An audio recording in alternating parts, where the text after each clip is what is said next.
listen. Never in my life associated the word boring with baseball. We know what's up. Me? Yeah. Famous? Yeah. And I'm like giddy over there smiling like, we're about to win this shit. Did everyone give you crap? Give me a good host story. I'm not picking it up. We both love the game. We talk about it every day. Getting on baseball. Having some popcorn, you're fooling around your phone. I'd have to wait in line for 3 hours. Hang on, because it's about to be a wild ride. Welcome to another edition of West Coast Bias presented by Baseball Isn't Boring. So originally the plan was we we're going to do some preview stuff with some different beat writers and things like that ahead of the World Series matchup between the Los Gigantes, right? The Dodgers and the Yankees. It's going to be a massive series. However, that goes to the wayside for a little bit as some news broke last night that we lost un gigante. We lost una leyenda, un ídolo, arguably one of the five most important Dodgers to ever do it. And that's Fernando Valenzuela. He passed away at the age of 63, El Toro, as some of us know him. And I was thinking about it last night. I was like, man, first of all, it sucks, right? It's terrible. Our condolences go out to his family, his kids, his grandkids, all of them. And I was thinking, like, man, who could I talk to that can just simplify all of this in a way that, because it's complicated. It isn't just baseball history, it's culture, it's so many things that are multifaceted. And I was like, you know what? Maybe I'll text the homie Gustavo Arellano. So I text him at like 6 a.m, and sure enough, he's joining us here. So if you don't know who he is, he's a great orator, great storyteller, great writer. He writes for the Los Angeles Times. He's also a colonel. Gustavo Arellano joins me now. Guti, ¿cómo estamos, hermano? Hey, man, thank you so much for having me. And of course, and anytime, and it's always an honor to be on with you, man. No, I appreciate it. It's interesting. And the reason I thought about you is because I remember when having come from Bleedlos podcast, we'd had many conversations about Fernando and Fernandomania, looking back on all that.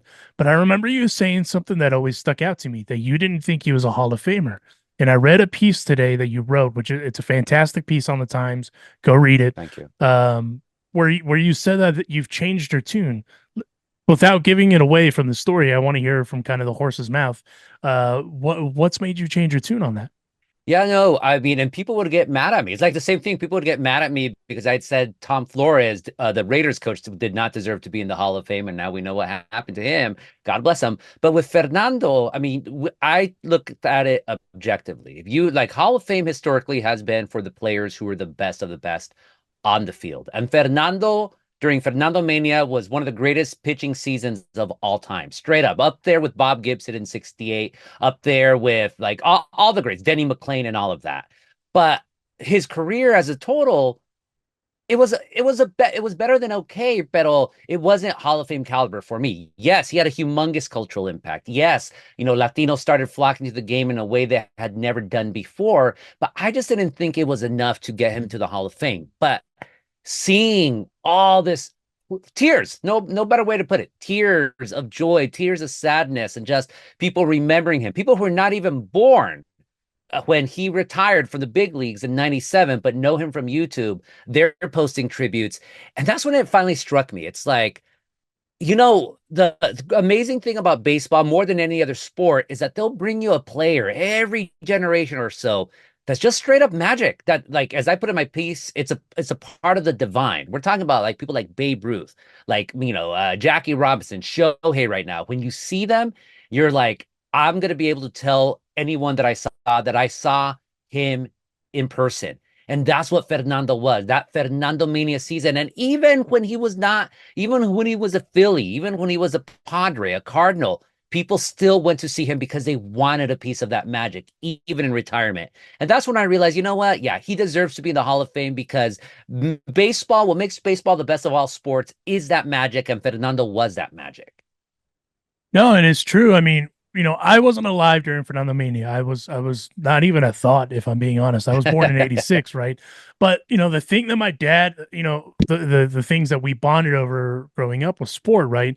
And there was two athletes my dad always talked about, kind of ad nauseum. And I'm glad, as retrospectively, as I look back, that we had those conversations. Yeah. One of them was Magic Johnson. The other one was Fernando Valenzuela. And the parallels kind of are interesting too, right? Because my family also comes from a super small town in Durango, Mexico. It's my dad and him are the same age. My mom, who absolutely hates sports, she just thinks that sports are dumb, and Sure. but she's proud of me for somehow making a living out of working in sports. Even she knew who Fernando Valenzuela was. Even she knew he was close to my dad's age, and the cultural impact that he had. And growing up in LA, even now, right? You go around, different parts of East LA, different parts of the Valley, everywhere in LA, there's murals for those that you enshrine. And as you know, in LA, if you have a mural, you've made an impact. You've done something, right? And so for me, that part of the impact is huge, and it's hard to kind of discount, right? Like in my opinion, there's halls of fames, right, for all the sports, and I think all of them should have kind of a wing of different impacts. And in this case, for Fernando, you can't deny what he had on the impact on the culture. Again, I wasn't alive for it. So for you, kind of when you go back and you look at that time, what was the impact for you that it had on you that you still kind of resonate with today? So I was 2 years old when Fernandomania was happening, but obviously my older cousins remember it. When Right. I first started, the first World Series that I remember was '85, and of course the Dodgers lost. Jack Clark, Yeah. got Yeah. Tom Needham for all that crap. But even then, you knew the name Fernando. And then the '88 World Series is the one that I really remember and even though Fernando didn't pitch on that series, people still loved him. People knew who Fernando was. There was this magic. I wrote this a couple of years ago when the LA Times, we did our documentary Fernandomania at 40. I talked about how if you were a boy, Latino, specifically Mexican American in Southern California in the late '80s, early '90s, you learned three things that went with the sign of the cross. If you're Catholic, you do that. You had Nintendo, you go up, up, down, down, left, left, right, right, one of those codes. And then you had Fernando. You put your hands right on your chest, you lift them up over your head, you put it back down, then you swing back and you do that wind up. And all the kids, all the boys knew how to do the Fernando wind up. All of our uncles, our older cousins, our dads, they would like pay us. Oh, mijo, haz como el toro, haz como el toro, lanza como el toro, like pitch like el toro. That was just part of who you are. So that pride, and this is something I point out again and again. It wasn't that there was not a Latino superstar already. Juan Marichal, a Hall of Famer, amazing. Roberto Clemente, even Luis Tiant, he captured the minds of Red Sox Nation. But none of them, as great as Clemente especially was and Marichal, they were not the best of the best at their time. Fernando, for that season, and for other seasons as well, he was the best in the game. And so the power of a Mexican immigrant who looked like our tios. We're not talking about Ricardo Montalban. We're not talking about Gael Garcia Bernal. No, all respect to them. But estaba gordito, estaba prieto, he looked like one of us coming from the ranchos. And so there was just such a power to that. And especially in baseball, you usually, when we have our baseball stars, you think of a Justin Verlander, a Mike Trout, like, a swolled up guy. You usually don't think of the John Crooks. You don't think of, the other person, of course, was Babe Ruth. You don't think of the big boys. And Fernando was a big boy. And so to see him as a Mexican and being the best, again, magic. Well, and at that time too, what he did for his first 8 starts is a magical run that I don't think we'll ever see again, if I'm completely honest with you. If you haven't seen those stats, look them up. Jeff Passan tweeted them. It's an insane run. He flirted with a no-no in his last outing against the Montreal Expos. And again, you look at all the stats and it's just something that you're never going to see again. And even then, like in 1981, he got rocked by the Yankees in that World Series. He got rocked. Mm-hmm. He came back and he won that game. He threw a complete game, but he won the game and was able to kind of right the ship. It was a special season. It's something we're just probably not going to see again. But even with all of that, right, the Fernandomania, all of that, you're 100% right. From the cultural impact, he looked like your tios. He's one of the reasons I picked up a baseball, because he looked like me, talked like me, came from a place like me where it's small and the expectations are low. But in la cultura, we talk about this a lot. If you're a Latino, especially if you're an immigrant or if you're immigrants, queremos salir adelante, right? Like you find a way to be better than what you were. And I remember you said in your piece you didn't have the opportunity to meet him. I had the opportunity to run into him a handful of times, and then we interviewed him. If you haven't seen that on Bleed Los podcast, I encourage you. It's a Yeah. great interview. We did it in English and in Spanish because we asked him what he wanted to do. But the reason I bring it up, Juan, my colleague with Bleed Los, said it best. When he walked in, he reminded you of a tío. He smelled clean, estaba bien bañado, estaba bien bañado, peinado, disculpe. He's wearing a leather jacket. And that was the thing, is he reminded you of what that is, like the legacy of the family, la cultura, all those things, right? And I think that's important to emphasize the cultural impact of it, not just the stats, like the baseball stuff. We could talk about Valenzuela's wins above replacement. I think it's like 4150 or something. It's the Something highest like of that, any yeah. Mexican player in MLB history. That alone is absurd because there's been a lot of really good Mexican players that have played in the show. He's been inducted in so many other halls of fames. Obviously got his number finally retired last year, and it was great to see the Dodgers embracing it. And it was long overdue, of course. We can argue that all day, but the cultural impact is something that we can't discount in any way, shape, or form. And I wanted to ask you, Gustavo, because there's just a range of emotions that's happening right now. What do you think is going to happen in LA over the next few days as this series starts? Manfred's going to honor, obviously, he announced that they're going to honor Fernando during the World Series. What's that going to be like in LA over the next few days? Look, his death was announced around 8:20 Tuesday night. People were already falling asleep or whatever. Today, Wednesday, it's going to be crying, memories. Thursday is going to be mourning, more memories. Friday, it's game day.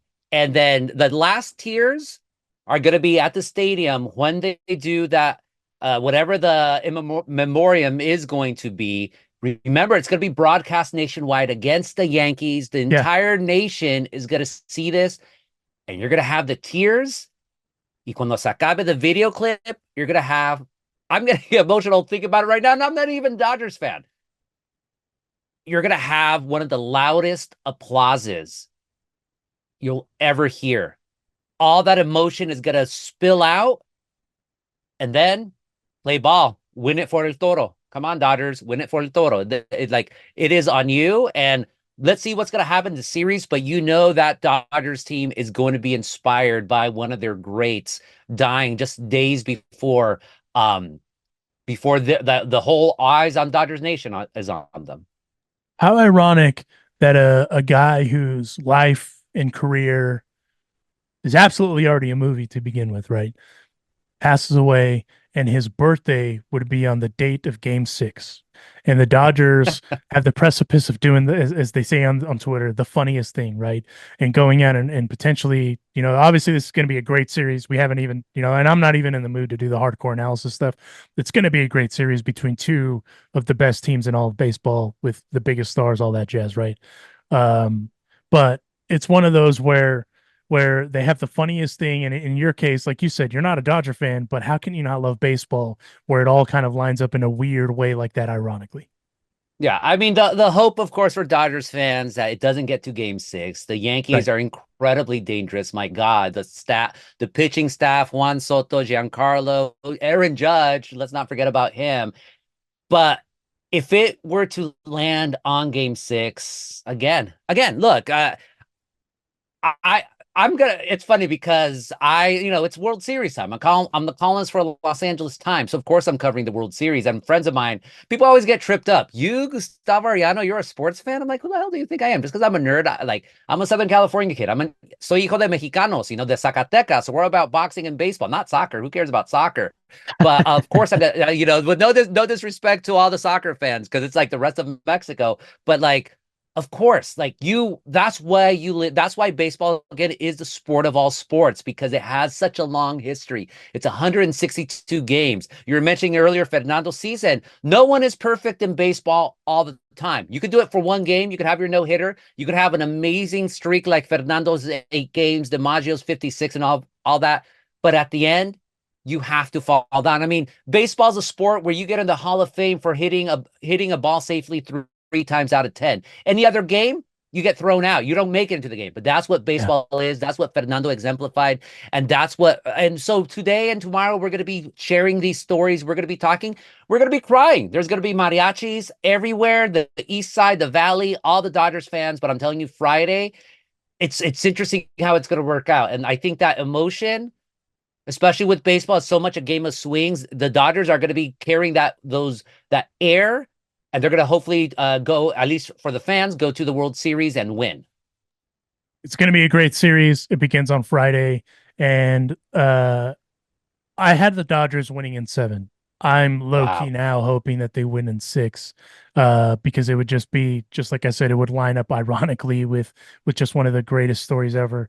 Guti, I always appreciate you joining me and chatting with me, because I love your insight. And it's funny because you hate the Dodgers. Well, you don't hate them. I don't hate the Dodgers. Oh my God, fucking Dodgers fans. If you're not a fan, you hate them. No. Look, I didn't root for the Dodgers when they were under McCourt. Right now, I hope, I want the Dodgers to do well, especially with Fernando. I hope they do well, but my heart will not break if the Dodgers lose. Well, I was gonna say is, I know that it's loaded, right? There's a lot. It's complicated and multifaceted, but hate is a strong word. You're just not a Dodger fan, but your perspective is always appreciated because we see it from La Cultura. We see it from, like you said, talking about Tios, talking about I'm sure there's going to be a bunch of Coronas that are out there right now on Sunset, just as you walk in or drive up the ravine. And it just sucks. It just sucks because 63 is so young too, and it sucks. But either way, Guti, I appreciate you. If you're not following him, please follow him at Gustavo Arellano on Twitter and Instagram. Go follow him, read his stuff. He's one of the best in the business. Guti, thank you. Thanks as always, man.